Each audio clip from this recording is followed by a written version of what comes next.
Middle class વ્યક્તિ માટે હંમેશા ઇન્વેસ્ટમેન્ટ એ એક સપના જેવું જ રહેલું છે, કારણ કે અત્યારની મોંઘવારી જે રીતના વધી રહી છે ને એ પ્રમાણે ઇન્વેસ્ટમેન્ટ કરવું પણ આજકાલ ઘણા બધા લોકો માટે અઘરું છે. પરંતુ જે લોકોને ઇન્વેસ્ટમેન્ટ કરવું છે એ લોકો પણ હવે શેર બજાર તરફ નહીં, કારણ કે એમને બધાને ખબર છે કે શેર બજારમાં ઉતાર ચઢાવ છે, એમને સિક્યોરિટી જોઈએ છે. એટલા માટે થઈને પોસ્ટ ઓફિસ જેવી અમુક સ્કીમમાં રોકાણ કરવા જેવું અત્યારે છે જ.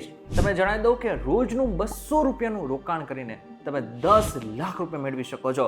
કઈ રીતના એ જો તમને જાણવું હોય ને તો આજનો આ ખાસ વિડીયો તમારા માટે જ બનાવેલ છે. આ વિડીયો પર પૂરો જોઈને જોજો.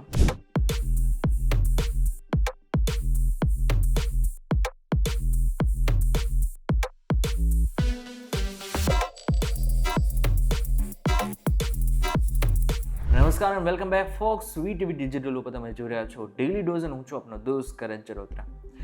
રિકરિંગ ડિપોઝિટ, આમ જોવા જઈએ તો ફિક્સ ડિપોઝિટ બાદ રિકરિંગ ડિપોઝિટ નામ સાંભળેલું જ હશે અને તમારામાંથી ઘણા બધા લોકો એમાં ઇન્વેસ્ટમેન્ટ પણ કરતા હશે. પરંતુ પોસ્ટ વિભાગમાં કોઈનું ખાતું હોય અને કોઈ એમાં રિકરિંગ ડિપોઝિટ કરાવતું હોય એવી શક્યતા લગભગ નહીવત હોય છે.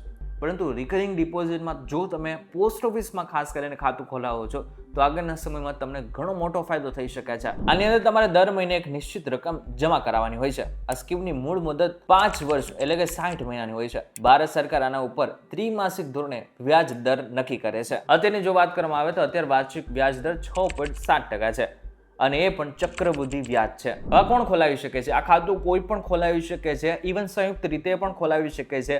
અને માતા પિતા ખાસ કરીને પોતાના બાળક માટે, જે 10 વર્ષથી વધુ ઉંમરનો જે બાળક છે એના માટે પણ આરડી એકાઉન્ટ ખોલાવી શકે છે. આ એકવાર સ્કીમ ચાલુ થઈ ગયા બાદ જો તમને અચાનક પૈસાની જરૂર પડશે તો તમારે ખાતું બંધ કરવાની કોઈ જ જરૂર નથી. 1 વર્ષ સુધી ખાતું ચલાવ્યા પછી તમે તમારી જમા રકમના 50% સુધીની લોન લઈ શકો છો.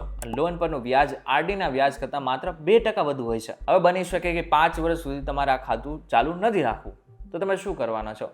અચાનક બંધ તો નહીં કરી શકો. 3 વર્ષ સુધી તો તમારે પૈસા ભરવાના જ છે. 3 વર્ષ ભર્યા બાદ જો તમારી ઈચ્છા છે કે હવે પ્રીમેચ્યોર ક્લોઝ કરાવી નાખવું છે તો તમે કરાવી શકો છો. આવા કિસ્સામાં તમને આરડીનું વ્યાજ નહીં પરંતુ પોસ્ટ ઓફિસ સેવિંગ એકાઉન્ટ જેટલું જ વ્યાજ મળશે. આનાથી પણ વિશેષ શેર બજારમાં જે રીતના જોખમ રહેલું છે આની અંદર કોઈ પણ પ્રકારનું જોખમ રહેલું જ નથી. જે લોકો જોખમ વિનાનું ઇન્વેસ્ટમેન્ટ કરવા માંગે છે એ લોકો માટે આ સુવર્ણ તક સમાન હોય છે. ખાસ કરીને એ સમજી લેજો કે અહીં ગેરંટી ભારત સરકાર લેતી હોય છે. એટલા માટે થઈને અહીં ડરવાની કોઈ જ બાબત નથી. તમે ડાયરેક્ટ કોઈ પણ વિચાર કર્યા વગર અહીં ઇન્વેસ્ટમેન્ટ કરી શકો છો. મ્યુચ્યુઅલ ફંડમાં લાંબા ગાળે 12 થી 15% વર્તન આપી શકે છે, પરંતુ બજાર બગડે તો મુદ્દલ રકમ પણ ઘટી શકે છે. બીજી બાજુ પોસ્ટ ઓફિસમાં અહીં વળતર ફિક્સ છે. બજાર ભલે ગમે એટલું નીચે જાય પરંતુ તમને તમારા જે રૂપિયા છે એ તો મળવાના જ છે. અહીં એક વસ્તુ સમજી લેજો કે દર મહિને તમે ઇન્વેસ્ટમેન્ટ કરવાનું સ્ટાર્ટ કરો અને આ બાદ જો તમે ભૂલી ગયા પૈસા ભરવાનું તો ચોક્કસ આગળના સમયમાં શું થશે?